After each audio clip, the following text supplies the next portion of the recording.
Ladies and gentlemen, we have a bit of a treat for you today.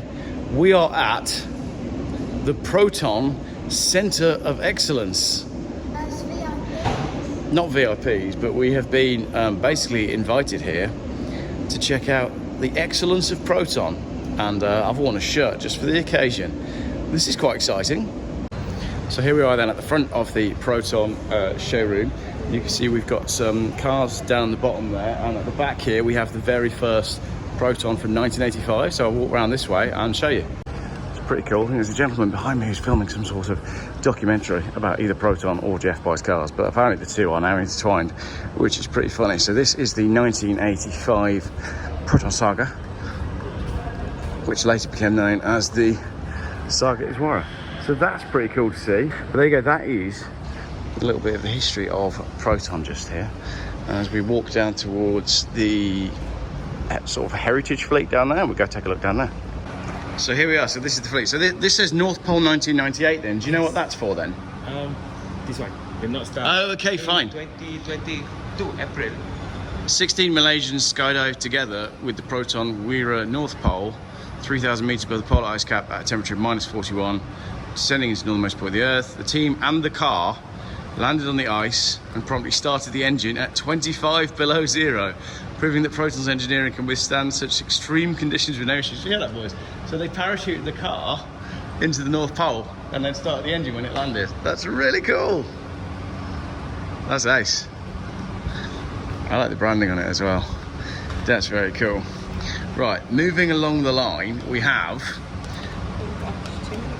That's a Proton Coupe. That's what I've just bought. I think that is the Evolution version though. I might take my shoes off because they're making noise.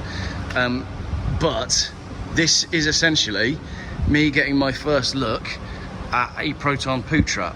Mine arrived yesterday and my mechanic Luke has taken delivery of it, and mine has the Recaro seats and a sunroof. This one doesn't have a sunroof, but mine does, which I'm very excited about. Recaro, he's locked, but it's got Recaro seats. I'm very excited about my little Proton. Mine doesn't have these wheels on it. Mine's got the standard 5-spokes because this one's a GTI version, but I'm pretty excited about my little Proton. Now, when I do the full video on it, it's going to be quite interesting because this, back in the day, I mean, mine's a 1999, I think, on a T-Reg, but back in the day it was competing against a whole load of other really cool coupes, and now there is no modern equivalence. Manufacturers just don't make coupes anymore. So if you think back to when this was new, in the late 90s, Vauxhall Calibra, Ford Puma, Vauxhall Astra Coupe, I think, and there's a whole load of other coupes that you could have bought. The Proton came in as one of the cheapest, and it didn't sell many in the UK. There's only 10 of these left in the UK, and there's 7 Evo versions, so there's a total of 17 of these in the UK, and I've just bought one of them. If we move along the line a bit as well, next to this we have a Proton Satria GTI. I've actually been offered one of these on email as well, and depending on what happens with all my other car fleet, it may well be that we end up with a Satria GTI as well, which would be very cool. It needs a little bit of work, but this essentially is a 1990s hot hatch, well, early 2000s hot hatch, and Lotus were very involved in the development of this car. So the handling and everything was very good. The problem with these cars is, as with most cars that are built over here, it was rust. When they come to the UK, we use a lot of salt on our roads. The salt gets underneath them, and it's salt that takes them off the roads. Also, the scrappage scheme as well. The scrappage scheme was really not a good thing for Protons. We lost a lot of them. There's not many of these Satria GTIs, so if I do end up buying this one that I've been offered, it'd be good to save it. I always think they're great looking things as well. The way they've got the arches that look like they're bolted on, but they've got the bolts exposed. It's just a really neat design feature. A little spoiler on the back, again, Recaro seats, manual gearbox, just a fun little car. So it'd be interesting to see if that one materialises. I get offered a lot of cars and sometimes they don't always work out. But I don't know, I'm on a bit of a run of Protons, aren't I? I really like the Satria. The Satria Coupe is really quite a cool car. Sorry, the Putra Coupe is really quite a cool car, and it makes me even more excited for the one that I've got at home. Mine at home is on 5-spoke wheels. I wonder if they'll notice if I nick that front bumper. Might have to ask. Right, I should probably put my shoes back on.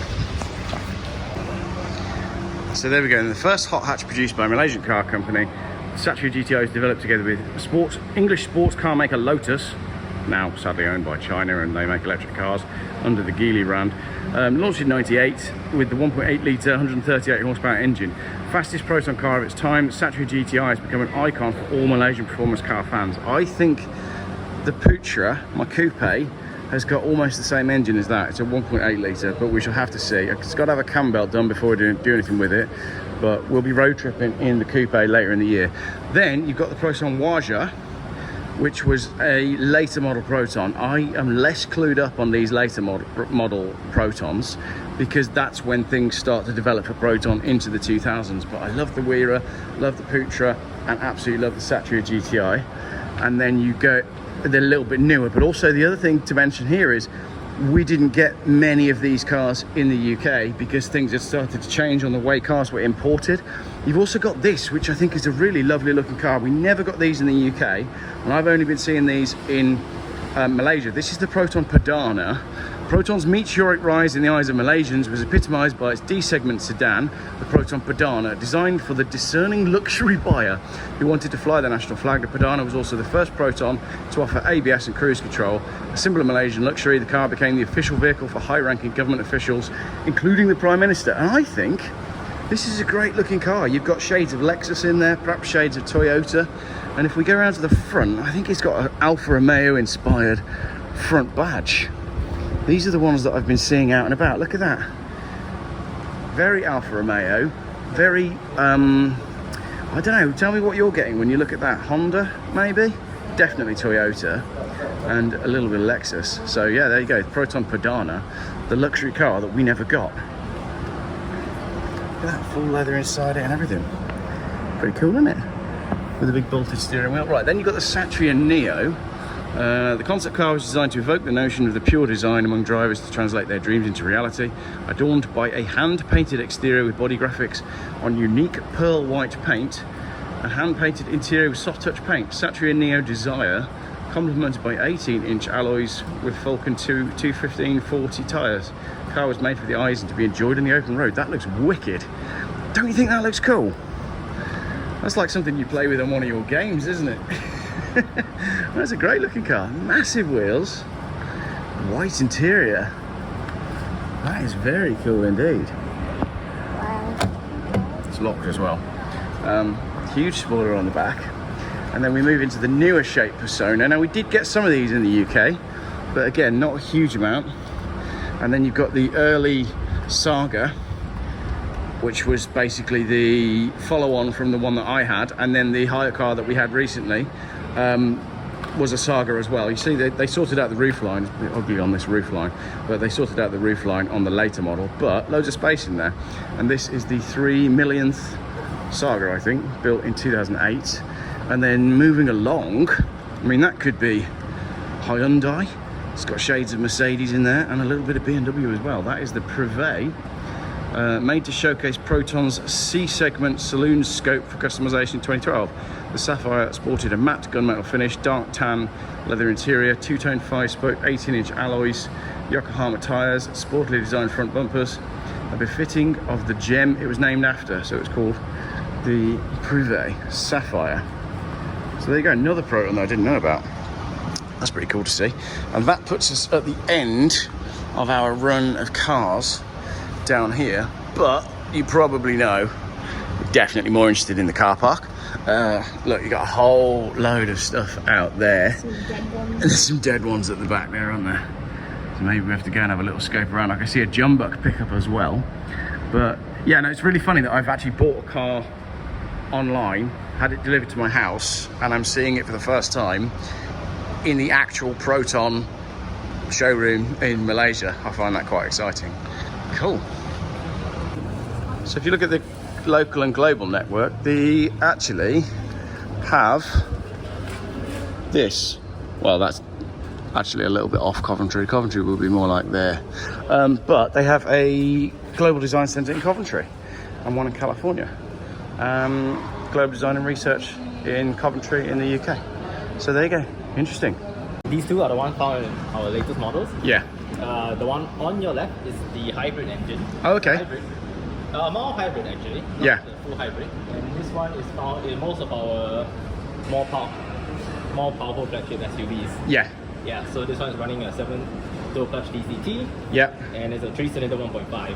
3-cylinder 1.5. And what kind of horsepower would that be? So this one is producing at least I'm thinking about 170 PS. Yeah. Yeah. From a 3-cylinder 1.5. Wow. Yeah, very cool. And that's in the SUVs. Yes, this one is found in the SUV. So we have the X70, Yeah. the X50s. Yeah. Whereas that one is found in our much bigger flagship, which is the X90, which is a 7-seater. Nice. So we have visited the Centre of Excellence for Proton, and it turns out we've caused quite a stir. We've got everybody, and Charlotte here is going to take us for a drive in the new S70, which is the latest Proton, which is this one just here, which, I mean, come on, that could be an Audi, could be a Mercedes, could be a BMW. So what a great looking car. If that pulled up, you wouldn't know what that was. So we're going to take that for a drive and see what's what. It's quite funny. I'm a bit of a celebrity around here. It's a bit strange. I've got a microphone. They've got cameras on me. Look at this, he's filming me, I'm filming him. This is crazy. If you go in the back, right, so this is the Proton S70, and I've already documented these on my channel because that text looks exactly like the Volvo text. That is, I mean, there's a little bit of Audi in there, isn't there?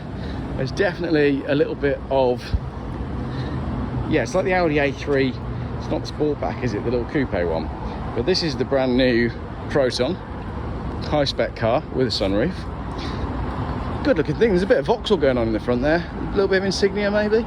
So we should take this for a drive. I haven't brought my camera mount with me, so I'm going to let them film because I think they want to interview me while we do it. So let's roll. So we've got full leather, automatic box. Both chargers. 2 chargers in the back, so it gets the mark of approval from small Geoff. Right, let's do this.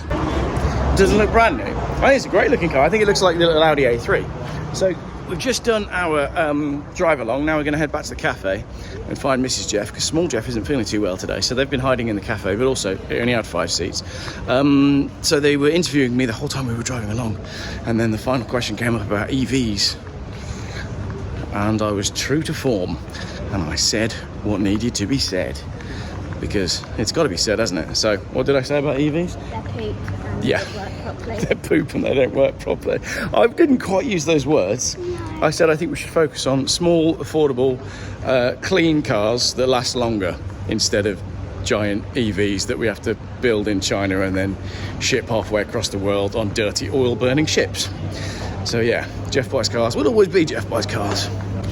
Look at this, we're getting a little gift here. I'm going to let you explain what we've got here. All right, Geoff. Can I get you to say that again? So when the Hot Wheels Saga came out, Yeah. they were, let's say there's a box of 72 Hot Wheels. Yeah. There was one Saga in there. Yeah, And then people would hold them back and they were selling on... they were selling them on the resale market, and they were going for the equivalent of about £50 Yeah, each. The retail price is £9.90, yeah, which is about £1.50. yeah. So yeah, so you can see the profits that people are making. So the ones I'm going to pass to you, Yeah, these are a little bit special. They're specific to Malaysia. yeah, So we had a contest for the kids to design the blister pack for the Saga. yeah. And the winner, I believe, is 11-year-old girl Yeah. from Penang.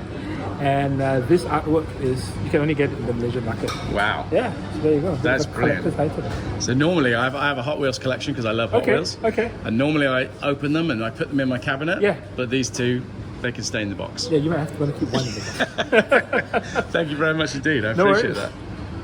that. So we found one of the rarest Protons. This is actually a Citroen AX. So what was it? What's it called? Proton Tiara. Proton Tiara. So it was built under license. So were they made here or made in France? In Kuantan. Right. Kuantan in Pahang. Okay, cool. So it's basically a Citroen AX, but a Proton built under license with an agreement with Proton. So they didn't make them for very long. They only made 5,000 and there's only about 100 on the road. Very cool. There you go, Citroen AX. So in the car park then we have a couple of Proton EVs. Another one there. There's is that a Satria Neo? Yeah, Satania. Yeah, that's a Satria Neo. And And then there's a couple of ones I want to look at back here as we work our way back. Right, oh, you got to hold on tight, dude. Right, hold on tight. That is the EMAS 7, which is the Proton EV, which is pretty cool. And then Proton EV over here. There's a couple of smart EVs as well, but obviously I'm not interested in them. But I do want to show you this one. Look at this. This is a Proton Saga aero back with a big exhaust pipe. Many big exhaust pipes. That's very cool. Is it a turbo aero hot? Is it a turbo hot? I don't think it is. It's a non-turbo, but it's got lots of trick bits on it. So that concludes our day at Proton. Did more filming on everybody else's cameras than on my own, but what a fantastic day it's been. Hospitality has been brilliant, and they've said if I would like to go back and do another Malaysian road trip, they'll lend me a car. That'd be pretty cool. So maybe we'll be seeing that on the channel. But first, you'll be seeing my Proton Coupe that arrived in Worcester yesterday. Cam belt, tyres, service, road trip. Let's go.